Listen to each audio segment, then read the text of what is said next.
প্রথম ধাপের ভোটের জন্য ১৪০ উপজেলায় যাচ্ছে নির্বাচনী সরঞ্জাম। কেউ প্রভাবিত করতে চাইলে ব্যবস্থা, হুঁশিয়ারি সিএসির। আমাদের দায়িত্ব হচ্ছে যে প্রার্থী আছে কিনা, প্রার্থীরা কন্টেস্ট করছে কিনা, কন্টেস্ট হলে সেই কন্টেস্টটা যেন অবাধ হয়, নিরপেক্ষ হয়, সেই চেষ্টাটা আমরা করব। পাবনায় চেয়ারম্যান প্রার্থীকে ব্যাগ ভর্তি টাকা সহ আটকের খবরে তোলপাড়। সড়কে বিক্ষোভ, থানা ঘেরাও। জিজ্ঞাসাবাদ শেষে শাহিনকে ছেড়ে দিয়েছে র্যাব।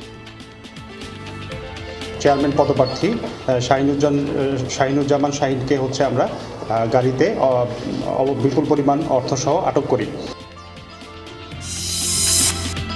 ঝড় শিলাবৃষ্টিতে মুন্সিগঞ্জ ও হবিগঞ্জে কয়েকশো একর জমির ফসল ক্ষতিগ্রস্ত। ফেনীর ৬ উপজেলার বেশিরভাগ এলাকা এখনও বিদ্যুৎ বিচ্ছিন্ন।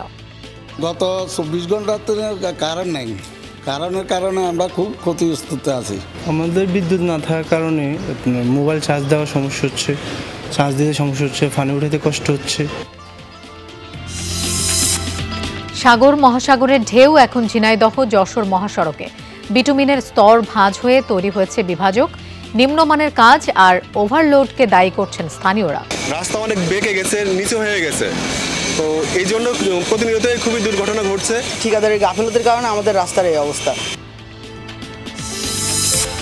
কোটি কোটি টাকার প্রকল্প বরাদ্দ হলেও উজাড় হচ্ছে নওগাঁর আলতাদিঘি জাতীয় উদ্যানের বনাঞ্চল। লুটপাটি উদ্দেশ্য, অভিযোগ সচেতন মহলের।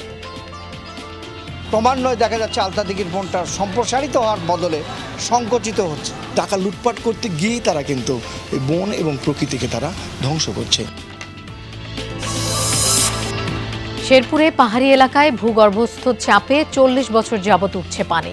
প্রয়োজন শেষে প্রবাহ বন্ধের পদ্ধতি না থাকায় হচ্ছে অপচয়।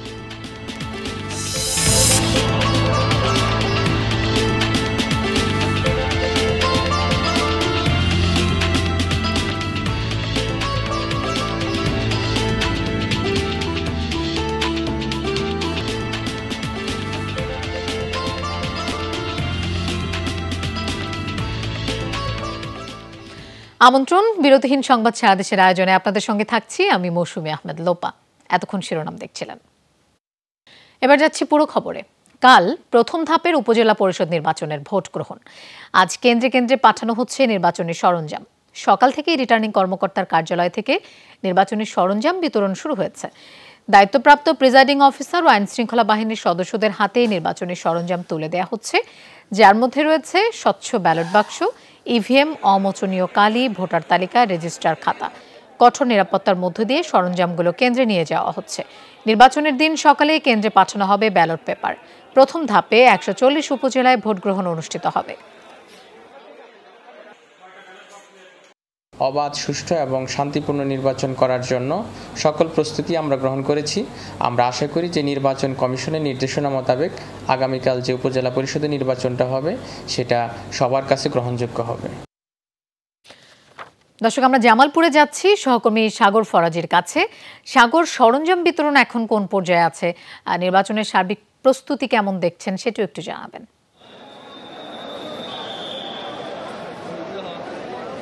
লুপা, প্রথমেই বলে রাখি জামালপুরের 2টি উপজেলায় কিন্তু নির্বাচন অনুষ্ঠিত হতে যাচ্ছে আগামীকাল 8 মে।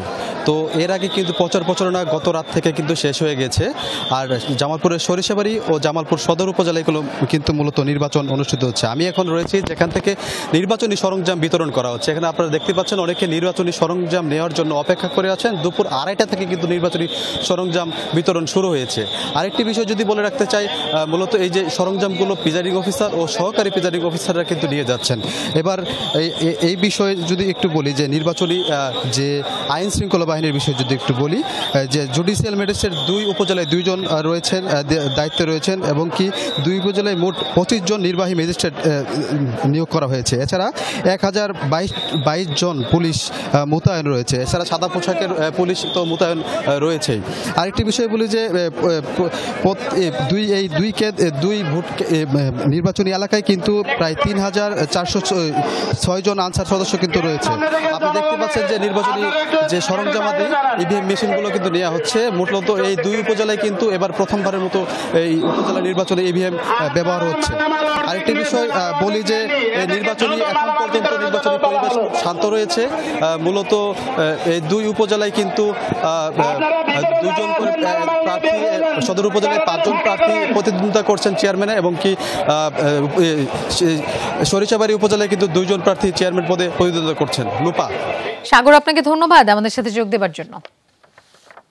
উপজেলা নির্বাচন অবাধ ও সুষ্ঠু হবে, কেউ প্রভাবিত করতে চাইলে নেওয়া হবে কঠোর ব্যবস্থা, এমনটা জানালেন প্রধান নির্বাচন কমিশনার কাজী হাবিবুল আউয়াল। সকালে প্রথম ধাপের উপজেলা নির্বাচনের ভোট গ্রহণ নিয়ে ব্রিফিংয়ে সিইসি বলেন, নির্বাচনে মন্ত্রী এমপিদের প্রভাব বিস্তার করার কোনো সুযোগ নেই। এটা নিয়ম রক্ষার ভোট নয়, বরং গণতন্ত্রের জন্যই নির্বাচন অনিবার্য। সিইসি উল্লেখ করেন, কে কোন দলের প্রার্থী এটা কমিশনের দেখার বিষয় নয়। কমিশনের কাজ সুষ্ঠুভাবে নির্বাচন আয়োজন করা। সিইসি বলেন, প্রার্থীদের হলফনামা যাচাই এবং প্রতিযোগিতামূলকভাবে নির্বাচন আয়োজন কমিশনের দায়িত্ব। নির্বাচন যেন প্রভাবমুক্ত হয় সেজন্য কমিশন সর্বাত্মক চেষ্টা করছে বলেও জানান কাজী হাবিবুল আউয়াল। প্রার্থী বলা হয়, আমরা 1 জন প্রার্থী, 2 জন প্রার্থী, 4 আমরা চেষ্টা করছি টোটাল নির্বাচনের যে প্রক্রিয়া এটাকে স্বচ্ছভাবে আয়োজন করা। স্থানীয় সরকারের ভোটগুলোতে কন্টেস্টটা একটু বেশি হয়ে থাকে, সেই দিক থেকে যে উৎসাহ, উদ্দীপনা, উত্তেজনা এগুলো দেখা গেছে স্থানীয়ভাবে বেশি হয়ে থাকে। সেই জন্য আমরাও সতর্ক অবস্থায় থাকি যেন উৎসাহ, উদ্দীপনা, উত্তেজনা থেকে যেন কোনো সংঘর্ষ, সহিংসতা না হয়। ভোটের একদিন আগে এক চেয়ারম্যান প্রার্থীকে ব্যাগ ভর্তি টাকা সহ আটকের ঘটনা নিয়ে তুলকালাম হয়েছে পাবনার সুজানগর উপজেলায়। কর্মী সমর্থকরা রাত থেকে সড়ক অবরোধ করে বিক্ষোভ করে, ঘেরাও করে থানা। তবে জিজ্ঞাসাবাদ শেষে চেয়ারম্যান প্রার্থী শাহিনুজ্জামান শাহিন এবং তার 10 কর্মী সমর্থককে আজ দুপুরে ছেড়ে দেয় র্যাব। জব্দকৃত 22,82,000 টাকা নির্বাচনী ব্যয় সীমার মধ্যে থাকায় তাকে ছেড়ে দেওয়া হয়েছে বলে জানায় র্যাব। তবে বিষয়টি তদন্ত করে দেখা হবে বলেও জানানো হয়েছে। উপজেলা নির্বাচন উপলক্ষে পাবনা সুজানগরে টহল দিচ্ছিল র্যাব সদস্যরা। সন্দেহ হয় চেয়ারম্যান প্রার্থী ও বর্তমান উপজেলা চেয়ারম্যান শাহিনুজ্জামান শাহিনের গাড়িতে তল্লাশি চালানো হয়। পাওয়া যায় 2 ব্যাগ ভর্তি 22,82,000 টাকা। পরে শাহিন ও তার 10 কর্মী সমর্থককে নেওয়া হয় র্যাব ক্যাম্পে। চেয়ারম্যান প্রার্থী ও উপজেলা আওয়ামী লীগের সাধারণ সম্পাদক শাহিনকে আটকের খবর ছড়িয়ে পড়লে তার কর্মী সমর্থকদের মাঝে উত্তেজনা ছড়ায়। সুজানগর নাজিরগঞ্জ আঞ্চলিক সড়কের বিভিন্ন স্থানে গাছের গুঁড়ি ফেলে অবরোধ করে তারা। ঘেরাও করা হয় সুজানগর থানা। শাহিনুজ্জামান শাহিন ভাই একজন সম্মানী লোক, তাকে মানহানি করানো হয়েছে। তাকে হেয় করার জন্য যে নোংরা একটা পলিসি দিয়ে একটা পরিকল্পনা করে যে কাজটা করা হয়েছে, এটা আসলে আমরা কামনা করি না। আমরা চাই সুস্থধারা রাজনীতি। জিজ্ঞাসাবাদ শেষে মঙ্গলবার দুপুরে শাহিন ও তার 10 কর্মী সমর্থককে ছেড়ে দেয় র্যাব। জানানো হয়, জব্দকৃত টাকা নির্বাচনী ব্যয়সীমার মধ্যে থাকায় শাহিন ও তার কর্মীদের ছেড়ে দেওয়া হয়েছে।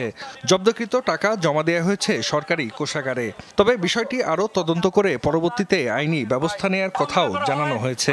শাহিনের মুক্তির খবরে সড়ক অবরোধ তুলে নেয় তার কর্মী সমর্থকরা। চেয়ারম্যান প্রার্থী শাহিনের দাবি, নির্বাচনী সব ব্যয় পরিশোধের জন্য টাকাগুলো এনেছিলেন তিনি। প্রতিপক্ষের বিরুদ্ধে ষড়যন্ত্রের অভিযোগও করেন। এটা একটি ষড়যন্ত্র, র্যাবকে ভুল বোঝানো হয়েছিল। অফিস, এজেন্ট, বিভিন্ন মাইকিং, গাড়ি ভাড়া, এই ধরনের যে সকল ব্যয় থাকে সেই সকল ব্যয় আমি বলেছি আমি কারো টাকা পরিশোধ করার সুযোগ পাই নাই। আমি সকল পাওনাদারকে বলেছি, আপনারা ভাউচারটি নিয়ে আমাকে আসবেন, আমি আপনাদের সকলের পাওনাটি পরিশোধ করব। তবে শাহিনের অভিযোগ অস্বীকার করেছেন প্রতিদ্বন্দ্বী প্রার্থী। র্যাবের সাথে আমার কোনো যোগাযোগ নাই। তো এটা একটা অত্যন্ত হাস্যকর ব্যাপার যে উনি আজকে অভিযোগ করছে, আমি ষড়যন্ত্রকে উনার ধরাছি। আইন শৃঙ্খলা পরিস্থিতি এখন পূর্ণ নিয়ন্ত্রণে রয়েছে বলে জানিয়েছে পুলিশ। সবার আন্তরিক প্রচেষ্টা কিন্তু একটা ভালো সমাধান হয়েছে এবং এটা যে অনিশ্চয়তা ছিল আগামীকালের যে নির্বাচন নিয়ে, এটা নিয়ে অনিশ্চয়তা কেটে গেছে। পাবনার সুজানগর উপজেলা পরিষদ নির্বাচনে চেয়ারম্যান পদে লড়ছেন 2 জন, আর পুরুষ ও নারী ভাইস চেয়ারম্যান পদে প্রার্থী মোট 7 জন। আগামীকাল উপজেলা নির্বাচনের ভোট নেওয়া হবে। জাহিদ হাসান, যমুনা নিউজ। পাবনার ভোটের পরিবেশ সম্পর্কে জানবো, আমাদের সাথে যোগ দিচ্ছেন কলিত তালুকদার।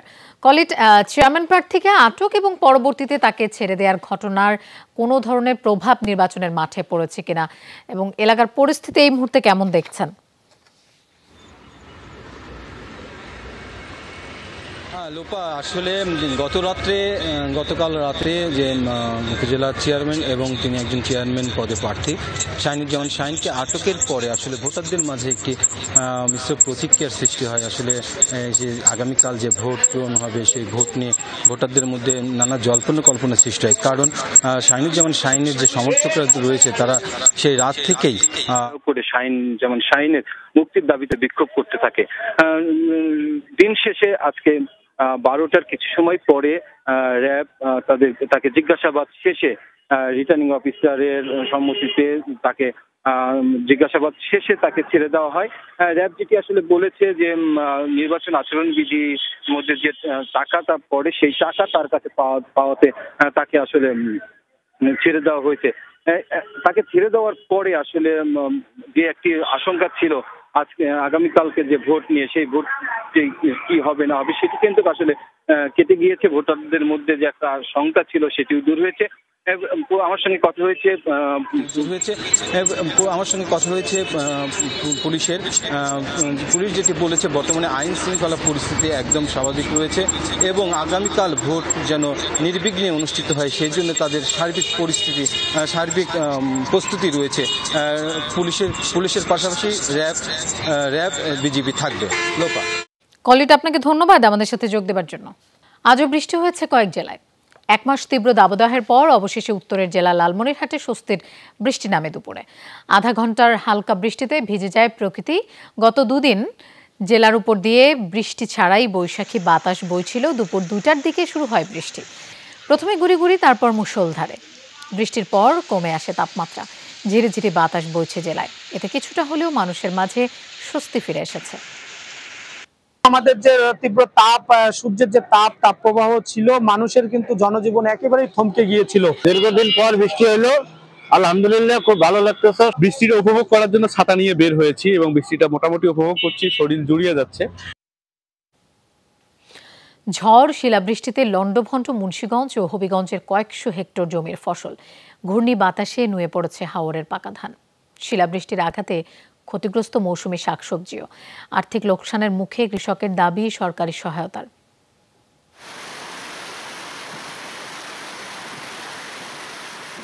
ঝড়ের পর স্পষ্ট হয়ে উঠতে শুরু করেছে ক্ষয়ক্ষতির চিহ্ন। সবচেয়ে বেশি ক্ষতি হয়েছে ফসলি জমিতে। মুন্সিগঞ্জের রমজানবেগ এলাকায় তাণ্ডব চালিয়েছে কালবৈশাখী। শিলাবৃষ্টিতে মাটির সাথে মিশে গেছে 350 হেক্টর জমির ধান, কুমড়া, বাঙ্গি, তরমুজ সহ বিভিন্ন ফসল। প্রকৃতির রুদ্ররূপে দিশেহারা কৃষক।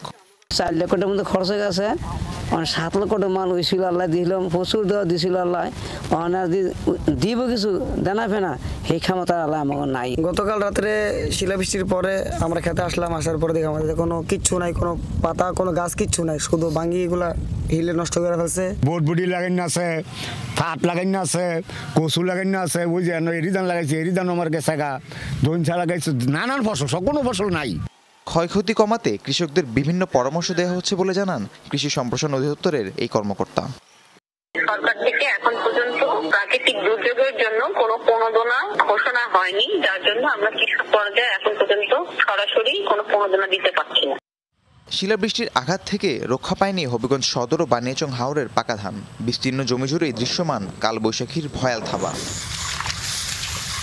ক্ষতিগ্রস্ত জমি থেকে ধান কাটতে শুরু করেছে চাষিরা। বেশিরভাগ জমির ধানে মিশে গেছে মাটির সাথে। পানির নিচে তলিয়ে রয়েছে জমি। মেঘলা আবহাওয়ায় শুকানো যাচ্ছে না কষ্টের ফসল। অতি শিলাবৃষ্টির কারণে আমাদের ফসলের জমি খুব ক্ষতিগ্রস্ত। আমরা কৃষক সব ক্ষতিগ্রস্ত।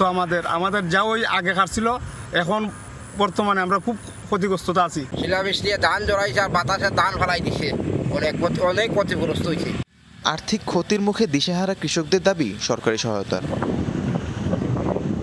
রাহিম সারোয়ার, যমুনা নিউজ।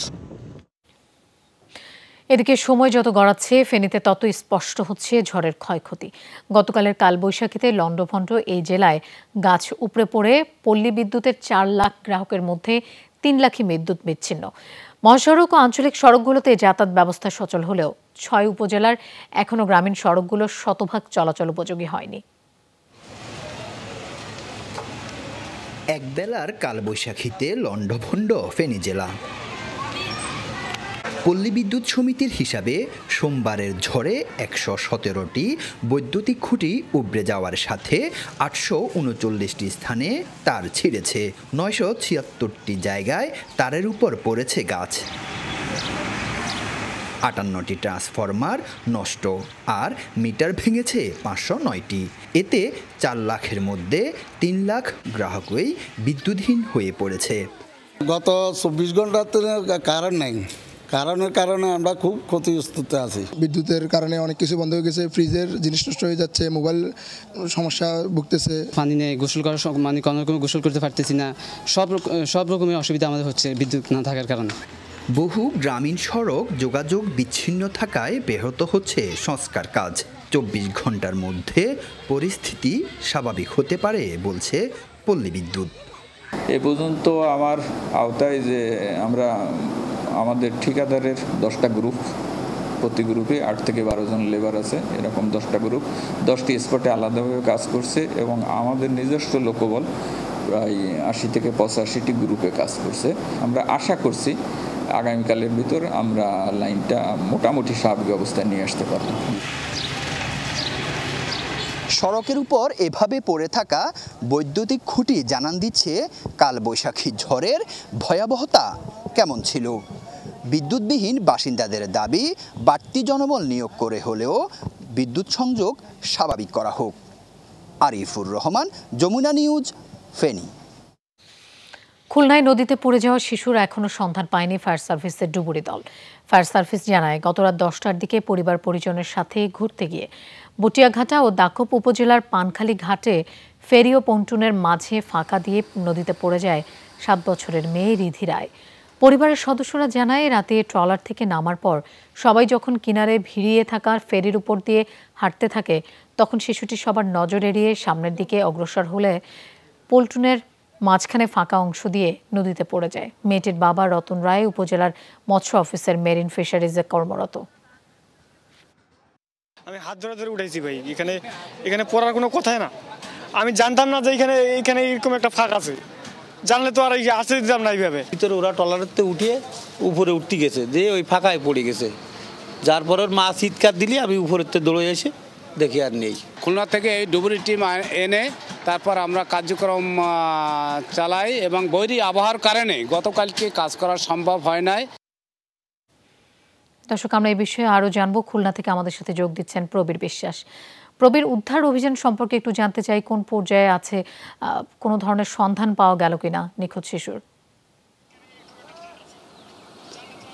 এখনো পর্যন্ত কোনো সন্ধান পাওয়া যায়নি লোপা, এবং উদ্ধারকারী যে ট্রলারটি, অর্থাৎ যে ট্রলারে ডুবুরি দল রয়েছে, তারা এখান থেকে বেশ খানিকটা দূরে নদীর গভীরে অর্থাৎ মাঝখানের দিকে চলে গিয়েছে, সে কারণে হয়তো আমাদের ক্যামেরায় আসবে না। তবে আমরা যে জায়গাটিতে দাঁড়িয়ে রয়েছি এটা হচ্ছে ঘটনাস্থল, অর্থাৎ পানখালী ফেরিঘাট।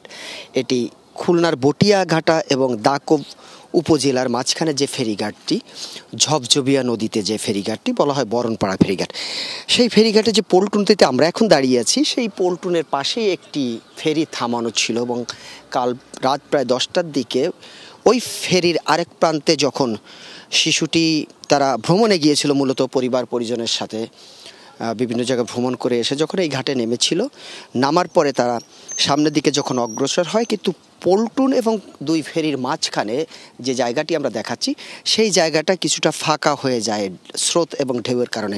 মূলত শিশুটাই অন্ধকারের ভিতর কিছুদূর অগ্রসর হওয়ার পরেই সকলের চোখের আড়ালে সে কিন্তু এই নদীতে পড়ে যায় এবং সেই থেকেই শিশুটি নিখোঁজ। পরবর্তী সময় সকাল থেকে ফায়ার সার্ভিসের ডুবুরি দল সহ অন্যান্য যারা আছে তারা শিশুটিকে খুঁজছে, তার পরিবার পরিজন তারাও এই ঘাটে রয়েছে, তারাও খুঁজছে। এবং যে ডুবুরি দলের যে নেতৃত্ব দিচ্ছেন তিনি হলেন আবুল বাসার, স্টেশন ম্যানেজার ভারপ্রাপ্ত দাকব উপজেলা। তিনি আমাদেরকে জানিয়েছেন যত সময় পর্যন্ত শিশুটির মরদেহ উদ্ধার না হবে তত সময় পর্যন্ত তারা কিন্তু এই উদ্ধার তৎপরতা চালাবে। তবে যেহেতু সন্ধ্যা ঘড়িয়ে আসছে, এরপর আসলে নদীতে এইভাবে উদ্ধার তৎপরতা চালানো যাবে না, কারণ এটি একটি খরস্রোতা নদী এবং এই নদীর মোহনা হচ্ছে পশুর নদীর সাথে মিশেছে, যেখানে জোয়ার ভাটার তারতম্য অনেক বেশি। সে কারণে এই খরস্রোতা নদীতে পড়ে শিশুটি আসলে কোন দিকে গিয়েছে সেটি এখনও সেই দিক নির্দেশনা তারা আয়ত্তে আনতে পারেনি, সে কারণেই তারা উদ্ধার তৎপরতা চালিয়ে যাচ্ছে। লোপা। প্রবীর, আপনাকে ধন্যবাদ আমাদের সাথে যোগ দেওয়ার জন্য। সাগর মহাসাগরের ঢেউ এখন সড়কে। রাস্তায় বিটুমিনের স্তর ভাঁজ হয়ে তৈরি হয়েছে বিভাজক। এতে ঝিনাইদহ যশোর মহাসড়কের একাংশ চলাচলের অনুপযোগী হয়ে পড়েছে। নিম্নমানের কাজ আর ওভারলোডকে এ অবস্থার জন্য দায়ী করছেন স্থানীয়রা। এ বিষয়ে সড়ক বিভাগের দায়িত্বরতরা কথা বলতে রাজি হননি। কিছু কিছু বাসের গায়ে লেখা থাকে সড়কে বিমানের ছোঁয়া, কিন্তু এই পথে চলাচলকারী যাত্রীরা পাচ্ছেন সমুদ্রের উত্তাল অনুভূতি। এমন ঢেউ খেলানো সড়ক আর বিভাজকের দেখা মিলবে ঝিনাইদহের বিষয়খালীর বটতলা এলাকায়। গত 4 মাস ধরে এমন অবস্থা হলেও সাম্প্রতিক তাপপ্রবাহে ঝিনাইদহ যশোর মহাসড়কের প্রায় 1200 ফুট অংশ বেহাল হয়ে পড়েছে। প্রতিদিনই ঘটছে ছোট বড় দুর্ঘটনা। রাস্তা অনেক বেঁকে গেছে, নিচু হয়ে গেছে, তো এই জন্য প্রতিনিয়তই খুবই দুর্ঘটনা ঘটছে। তো এটা সংস্কারের জন্য আমরা জোর দাবি জানাচ্ছি, যত দ্রুত সম্ভব যেন এটা দ্রুত সংস্কার করা হয়। চালকরা রসিকতায় এর নাম দিয়েছেন 8 লেনের সড়ক। গাড়ি চালাতে গিয়ে নিয়ন্ত্রণ রাখতে পারছেন না তারা।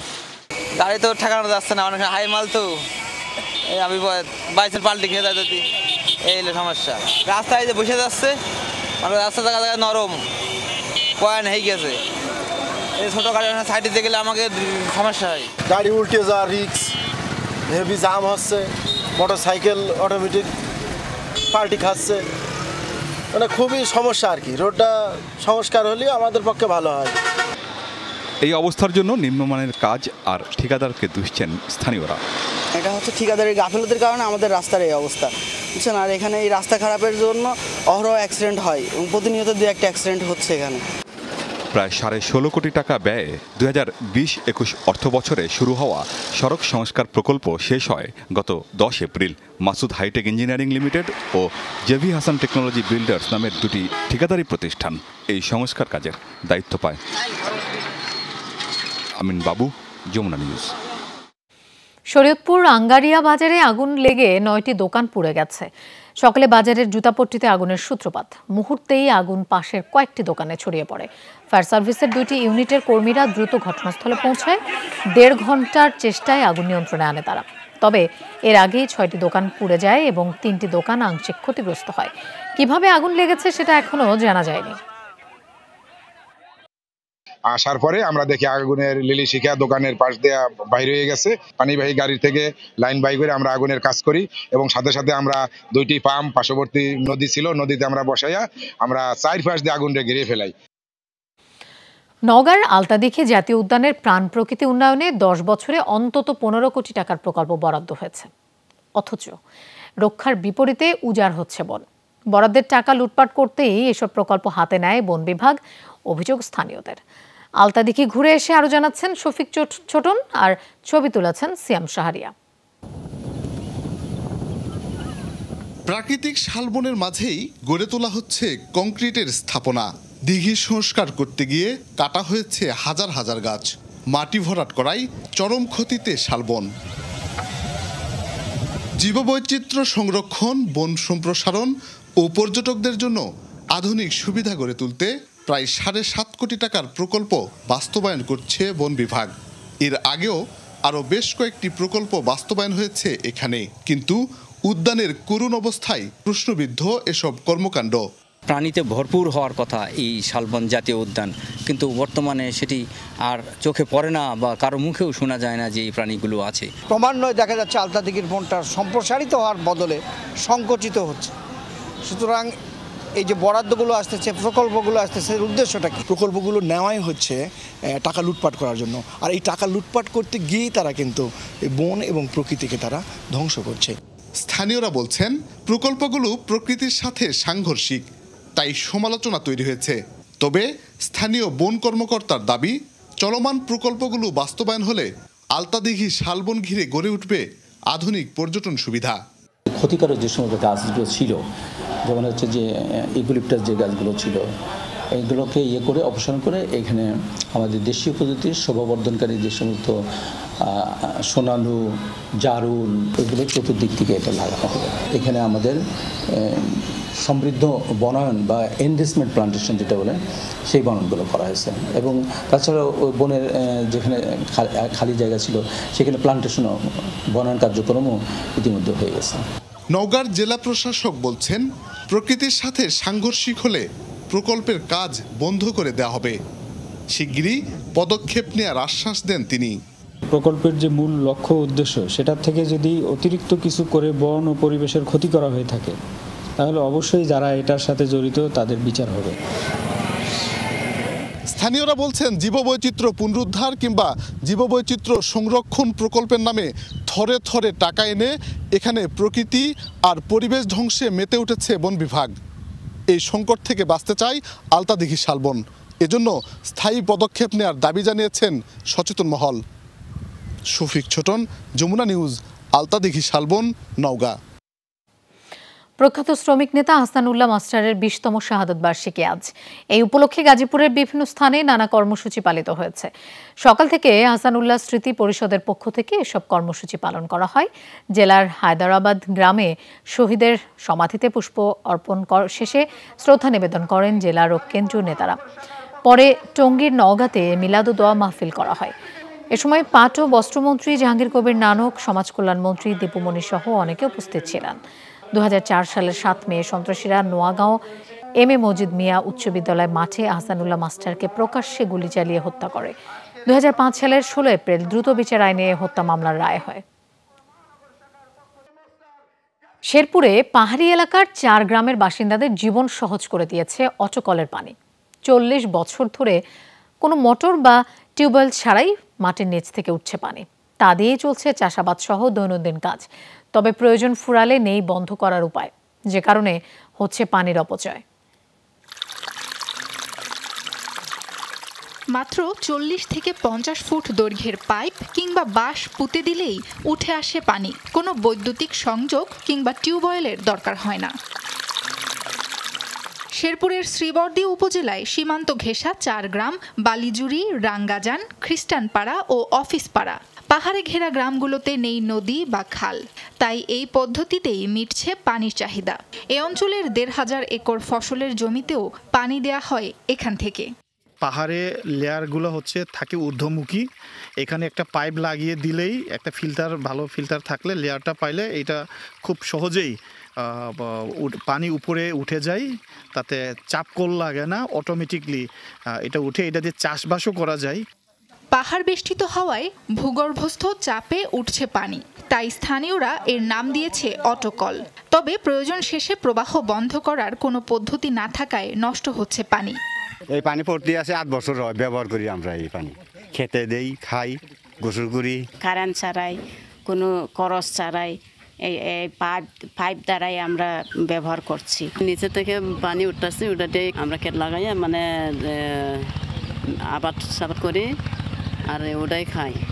শুকনো মৌসুমে পানির চাহিদা মেটাতে অটোকল নিয়ে পরিকল্পনা চলছে বলে জানান স্থানীয় কৃষি কর্মকর্তা।